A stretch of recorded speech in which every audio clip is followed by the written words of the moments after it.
ne sais pas si je vais prendre en grand ou en petit. Disons que... Bon, j'attaque.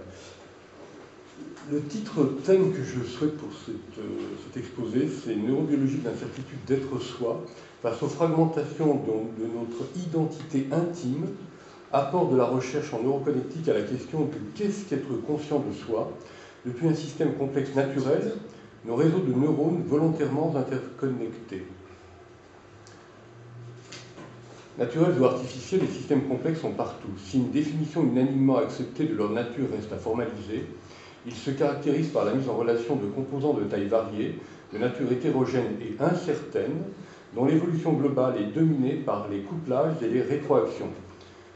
Telle est la prédéfinition que donne de tels systèmes le Centre de recherche de l'École polytechnique au cœur de l'Université Paris-Saclay, suite à une présentation de la thématique modélisation et optimisation des systèmes complexes opérée le 7 mai 2015 par Patrick Lequéré, directeur adjoint de l'enseignement et de la recherche de l'IX, qui précisa: en plein essor, ce domaine étudie aussi bien les systèmes naturels comme les réseaux de neurones que les systèmes artificiels comme les systèmes de contrôle de commande présents dans les avions ou les réacteurs nucléaires, les interfaces homme-machine. L'être humain dans lequel nous nous réveillons chaque matin, étant un système complexe naturel dont les réseaux de neurones peuvent être soit étudiés tels quels, ce qui est le cas de la psychologie cognitive et bien sûr avec l'aide de la neuropsychologie, soit étudiés après avoir été expérimentalement, on pourrait dire, boostés, augmentés, dynamisés, à fonctionner plus intensément que le normal, ce que propose la neuroconnectique, mon domaine. Cette prédéfinition des systèmes complexes s'applique aussi à nous, sapiens, compris en tant que machine télénomique, biologique et par extension psychologique, pour reprendre la définition célèbre de Jacques Monod. Le postulat central, jamais énoncé mais toujours présent, de la recherche en neuroconnectique inhérent à son postulat d'universalité est que si, au lieu d'aborder le sapiens que nous sommes, depuis Moage, d'ailleurs lance un clin d'œil à ce que vient de dire Maurizio, et pléthore d'autres illusions autocongratulantes, nous l'abordons tel un système complexe dont nous pouvons observer les composants en fonctionnement dans l'instant présent, en ne disant plus vaniteusement « je pense », mais en disant neuroscientifiquement « il se pense en quelques neurones miens ». Alors nous entrons dans une ère nouvelle de l'intelligence qui permettra de mieux piloter le sapiens sur lequel nous nous réveillons chaque matin, voire plus encore de mieux comprendre comment piloter de l'intérieur des robots humanoïdes que nous allons fabriquer en série dans les 4 prochaines décennies, voire toujours plus passionnant, de mieux comprendre comment habiter des robots humanoïdes tel que ce sera tôt ou tard le cas, ce que l'on peut prospectiver pour les années environ 2080. Nous croyons que nous possédons un moi qui plus est permanent et par conséquent qui, depuis sa supposée permanence, assurerait un suivi cohérent de nos décisions d'il y a 10 ans avec nos actions de maintenant, voire de nos décisions de maintenant avec nos actions de dans 10 ans. Et depuis cette croyance certaine, entre guillemets bien sûr, cette certitude, toujours avec des guillemets, nous disons fièrement « j'ai pensé à » ou « j'ai rêvé de », voire « j'ai décidé de », comme si réellement nous étions capables de former des pensées, des rêves, des décisions et beaucoup d'autres constructions cognitives de cette nature. Il s'agit là d'une très jolie croyance, mais en vérité, malgré qu'elle réjouisse notre vanité de grand singe, se supposant tout-puissant, correspond-elle à la réalité? Les grands singes vaniteux se dotent d'imaginaires attributs. Ils auraient une âme immortelle, un esprit omniscient et bien sûr un moi permanent dont ils sont certains. Cependant, plus nous étudions la réalité neurobiologique et plus nous découvrons avec une modestie croissante que rien n'est moins certain que ces certitudes-là. En effet, pour illustration, le voisin produit un bruit d'enfer, je m'énerve, je sors mon pistolet, je lui tire dessus, je le tue et je vais pour un temps en prison. Est-il tellement certain que je se soit énervé, que je ai décidé d'ôter la vie pour quelques instants de bruit excessif, que je ai fermement décidé d'aller en prison? Nos croyances se conjuguant à la réalité neurobiologique, produisent-elles de vraies certitudes ou ne produisent-elles pas plutôt de vraies incertitudes? Et si tel est le cas, de quoi pouvons-nous donc être certains? Nous sommes là devant un système à deux équations, la première étant formée de croyances conjuguées à la réalité pour y aller à un X plutôt incertain, confrontée à l'autre équation formée d'observations neuroscientifiques qui, multipliées, entendons conjuguées à la réalité, donnent un Y beaucoup moins incertain. Comment résoudre ce système en rapportant l'X à l'Y? Osons jouer avec ces paramètres constitutifs en les interchangeant jusqu'à trouver sa plus certaine résolution. Pour cela, nous allons aborder 6 domaines. La conscience que nous avons des objets, l'apparente antinomie entre le conscient et l'inconscient, le fait que nous serions certains d'avoir un esprit par-dessus nos neurones, la certitude du « qui suis-je », l'incertitude du « suis-je conscient de moi », avec en dessous évidemment le « si oui, je reviendrai », sinon, quand, comment, et enfin l'incertitude définissant notre possible exploration des 3 premiers stades de veille accessibles à Sapiens. Ainsi, considérons d'abord la conscience que nous avons des objets. La neurobiologie nous décrit notre cerveau, celui de l'humain sapiens en lequel nous nous réveillons chaque matin, depuis la vérification qu'en permet l'imagerie fonctionnelle voire diffusionnelle cérébrale. Tel un organe peuplé de neurones, de vaisseaux sanguins, les nourrissants, de cellules gliales, d'astrocytes, d'oligodendrocytes et autres structures qui donc amènent au niveau de l'embryogenèse, notamment à trouver la bonne place pour les bons neurones, d'autre part pour réparer, et enfin bien sûr pour nourrir ces neurones. La question de la conscience que nous avons des objets, avec et sans guillemets, qui sont autour de nous, est déterminante de la représentation que notre conscience a de son monde, qu'il s'agisse d'abord des objets corporels, que sont les corps autour de nous, les chaises, les tables, voire les êtres vivants qui nous apparaissent d'abord comme des corps, les planètes.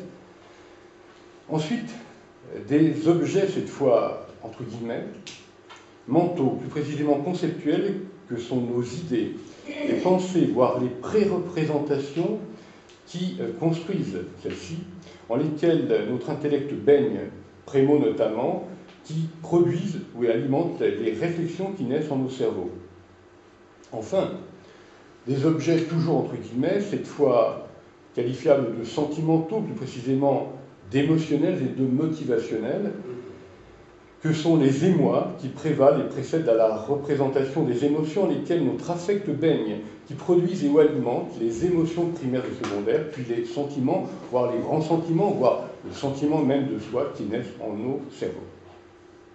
Notons avec sagesse que cette conscience de 3 types d'objets, corporels, motivationnels et conceptuels, est due à la morphogenèse du véhicule de la forme animale, en d'autres termes, en laquelle nous nous trouvons, laquelle il nous est donné par hasard et par nécessité d'exister. Si nous étions sous la forme d'une chenille, d'un papillon, d'un crapaud, que sais-je encore, d'une araignée, notre façon de concevoir le monde ne pourrait pas être la même.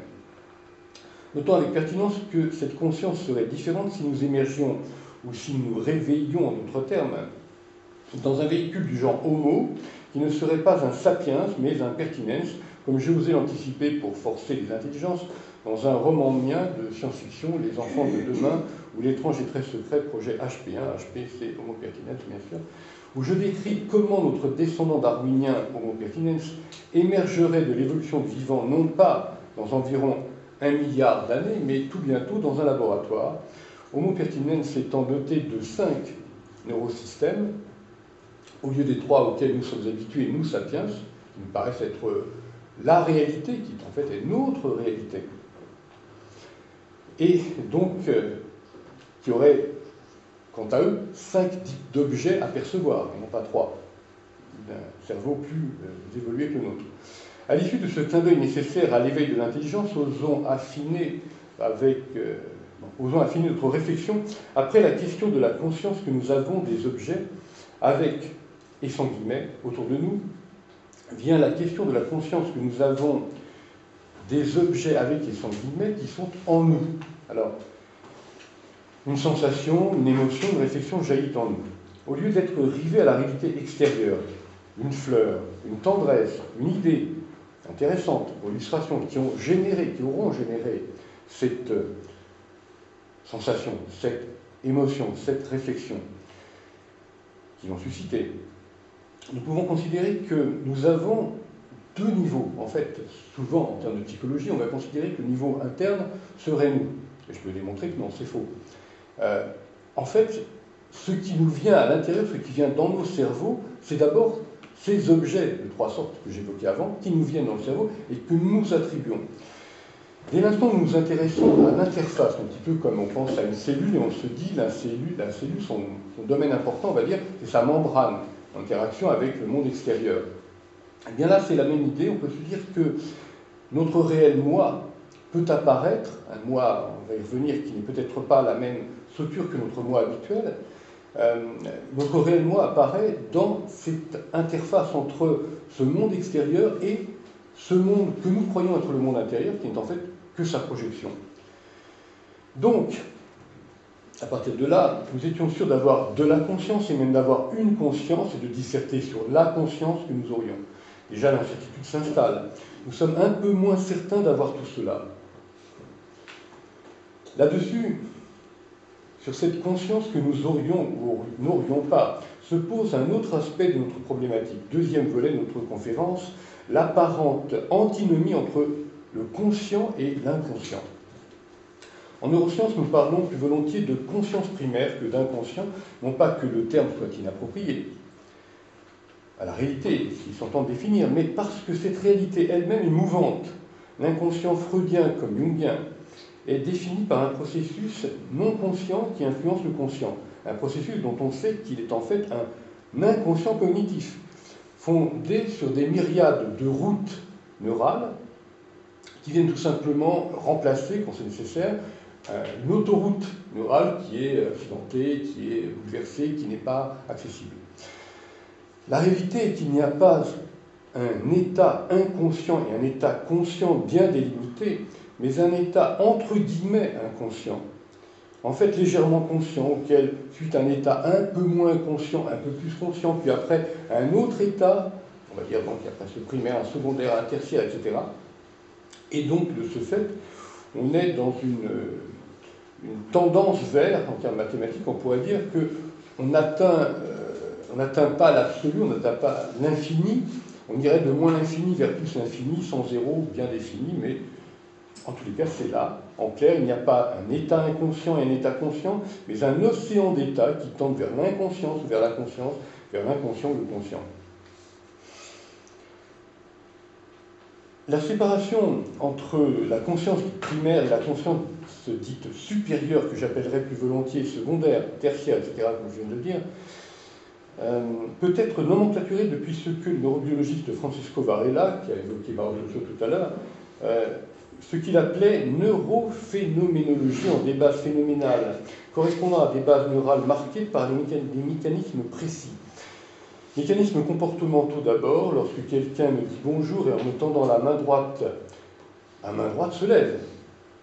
Ma main droite va lui serrer la main, lui agiter la main, lui donner la main, selon qu'on parle en français, en anglais, en espagnol. Quel est le degré de supériorité d'une telle conscience, soit-on sens supérieur à la conscience primaire de la fourmi moyenne qui, ayant repéré une source de nourriture, va trimballer ses congénères vers cette source de nourriture? Vous allez me répondre que vous êtes conscient d'avoir serré la main à un tel. Ici se pose la question plus fine, quantitative, qu'avons-nous, ou plus exactement, quand avons-nous pris conscience de cette conscience? Là, de nouveau, notre certitude commence à laisser place à de l'incertitude. Nous avons pris conscience de cette conscience lorsque le geste a été terminé. Ou, dans le meilleur des cas, au moment où nous serrions cette main, au moment où nous donnions cette main, au moment où l'autre nous touchait la main. Comment oser dire que nous serions conscients et même supérieurement conscients, la vanité de Sapiens n'ayant limite que son ignorance d'un geste qui fut lancé par des régions corporelles prémotrices. Par exemple, un geste visuel, c'est là que ça se décide, ce sont les régions prémotrices. Là ou là-bas, on va se rendre compte que